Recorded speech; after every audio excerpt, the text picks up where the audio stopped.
ಅಮ್ಮಿನಗಡ ಪಟ್ಟಣ ಪಂಚಾಯಿತಿ ಮೇಲೆ ಲೋಕಾಯುಕ್ತರ ದಿಢೀರ್ ದಾಳಿ.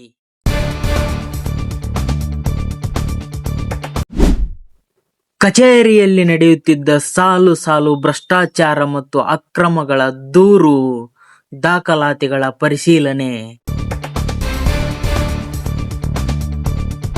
ಅಮ್ಮಿನಗಡ ಪಟ್ಟಣ ಪಂಚಾಯಿತಿಯಿಂದ ನಮಗೆ ಸಾಕಷ್ಟು ದೂರುಗಳು ಕೂಡ ನಮ್ಮ ಬಾಗಲಕೋಟ್ ಲೋಕಾಯುಕ್ತ ಖಾನೆಗೆ ದೂರುಗಳು ಬಂದಿದ್ದು, ಜೊತೆಗೆ ಮಾನ್ಯ ನಮ್ಮ ಗೌರವಾನ್ವಿತ ಲೋಕಾಯುಕ್ತರು ಬೆಂಗಳೂರವರ ನಿರ್ದೇಶನ ಮತ್ತು ಅವರು ಸೋಮೋಟೋ ಮತ್ತು ವಾರೆಂಟ್ ಮೇರೆಗೆ ಇಂದು ನಾವು ನಮ್ಮ ಬಾಗಲಕೋಟ್ ಲೋಕಾಯುಕ್ತ ಠಾಣೆಯಿಂದ ನಮ್ಮ ಡಿವೈಎಸ್ಪಿ ಸುರೇಶ್ ರೆಡ್ಡಿ ಅವರು ಮತ್ತೆ ಅದರ ಜೊತೆಗೆ ನಮ್ಮ ಇನ್ಸ್ಪೆಕ್ಟರ್ಸ್ ಇಲಾರೆ ಮತ್ತು ಬಿರಾದಾರು ಮತ್ತು ಕರಿಯ ಅಂತ ಅದ್ರ ಜೊತೆಗೆ ಸಿಬ್ಬಂದಿಯವರ ಸಹಾಯದಿಂದ ಇಂದು ನಾವು ಮಾನ್ಯ ಲೋಕಾಯುಕ್ತರ ನಿರ್ದೇಶನದ ಮೇರೆಗೆ ಇಲ್ಲಿ ಅಮ್ಮಿನಗಡ ಪಟ್ಟಣ ಪಂಚಾಯತಿಯಲ್ಲಿ ಸಾಕಷ್ಟು ದೂರುಗಳು ಬಂದಿದ ಮೇರೆಗೆ ನಾವು ಈ ಶೋಧನೆಯನ್ನ ಪ್ರಾರಂಭ ಮಾಡಿದ್ದೇವೆ. ಈ ಶೋಧನೆಯಲ್ಲಿ ಸಾಕಷ್ಟು ನಮಗೆ ಕೆಲವೊಂದು ಅರ್ಜಿದಾರಗಳು ಕೂಡ ನಮಗೆ ಭೇಟಿಯಾದ್ರು. ಅದರಲ್ಲಿ ಸುಮಾರು ತಿಂಗಳುಗಳಿಂದ ಮತ್ತು ಸುಮಾರು ವರ್ಷಗಳಿಂದ ಕೆಲವೊಬ್ಬರಿಗೆ ಈ ಉತ್ತರ ಕೊಟ್ಟಿಲ್ಲ ಅಂತ ಹೇಳಿ ದೂರನ್ನು ಸಲ್ಲಿಸಿದ್ರು.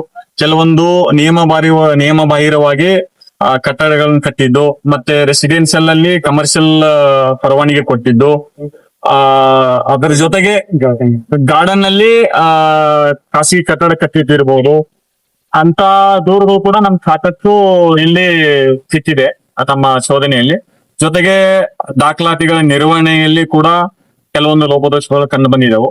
ಜೊತೆಗೆ ಇನ್ನು ನಾವು ಈ ಸೈಟ್ಗಳ ರಿಲೇಟೆಡ್ ಕೂಡ ನಾವು ಸ್ಥಳ ಪರಿಶೀಲನೆ ಮಾಡ್ತೀವಿ. ಇನ್ನು ಈ ನಮ್ಮ ಶೋಧನೆ ಮುಂದುವರಿತಿದೆ. ಸುಮಾರು ನಮ್ಮ ಘಟಕದಿಂದ, ನಮ್ಮ ಬಾಗಲಕೋಟ್ ಲೋಕಾಯುಕ್ತ ಘಟಕದಿಂದ ಸುಮಾರು ಆಫೀಸರ್ಸ್ ಮತ್ತು ಅಧಿಕಾರಿ ಸಿಬ್ಬಂದಿ ವರ್ಗದವರು ಕೂಡ ಬಂದಿದ್ದರು. ಶೋಧನೆ ಮುಂದುವರಿಸ್ತೀವಿ.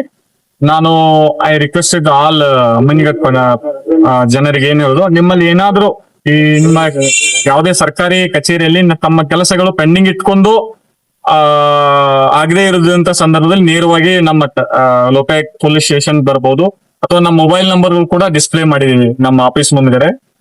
ಅದು ಮೊಬೈಲ್ ನಂಬರ್ ಕೂಡ ನೀವು ಎನಿ ಟೈಮ್ ನಮ್ಗೆ ಕಾಲ್ ಮಾಡ್ಬೋದು.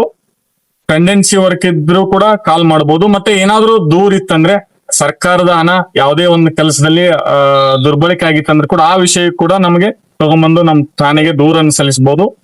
ಈ ವಿಷಯ ಅಮ್ಮಿನಗಡ ಪಟ್ಟಣ ಪಂಚಾಯತಿ ಸಂಬಂಧಪಟ್ಟ ಯಾವುದೇ ದೂರುಗಳಿದ್ರೆ ನಮ್ಮ ಠಾಣೆಗೆ, ನಮ್ಮ ಲೋಕಾಯುಕ್ತ ಪೊಲೀಸ್ ಸ್ಟೇಷನ್ ನೇರವಾಗಿ ಬಂದು ಕುರಿತು ಅರ್ಜಿ ಸಲ್ಲಿಸಬಹುದು ಅಂತ ರಿಕ್ವೆಸ್ಟ್ ಮಾಡ್ತೀನಿ. ಜೊತೆಗೆ ನಮ್ದು ಲೋಕಾಯುಕ್ತ ವೆಬ್ಸೈಟ್ ಅಲ್ಲಿ ಎಲ್ಲಾ ಅಧಿಕಾರಿ ವರ್ಗದವ್ರದ್ದು ಮೊಬೈಲ್ ನಂಬರ್ ಕೂಡ ಇರ್ತಾವ. ಎನಿ ಟೈಮ್ ದೂರುದಾರರು ಘಟಕದಲ್ಲಿ ಇರ್ತಕ್ಕಂಥ ಎಲ್ಲ ಅವ್ರ ಕೆಲವೊಂದು ಗುರ್ತಿರಲ್ಲ ಯಾವ ವಿಷಯ ಎಲ್ಲಿ ಹೋಗ್ಬೇಕಂದ್ರೆ, ಅದು ಏನೇ ಇದ್ರು ಅಲ್ಲಿ ಎಲ್ಲ ಯಾವ ವಿಷಯಗಳನ್ನ ಘಟಕಕ್ಕೆ ಬರ್ಬೇಕು ಲೋಕಾಯುಕ್ತ ಘಟಕ ಕೂಡ ಅಲ್ಲಿ ವೆಬ್ಸೈಟ್ ಅಲ್ಲಿ ಎಲ್ಲ ಹಚ್ಚಿದಾರು.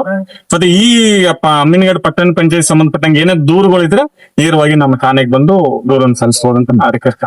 ಇಲ್ಲಿ ಕೆಲವೊಂದು ದೂರುದಾರರು ಬಂದಿದ್ರು, ಅಂದ್ರೆ ಅವರಿಗೆ ಸುಮಾರು ವರ್ಷದಿಂದ ಅಲ್ಲಿದ್ರು ಈ ಉತ್ತರ ಕೊಟ್ಟಿಲ್ಲ ಅಂತ ಹೇಳ್ತಾರೆ.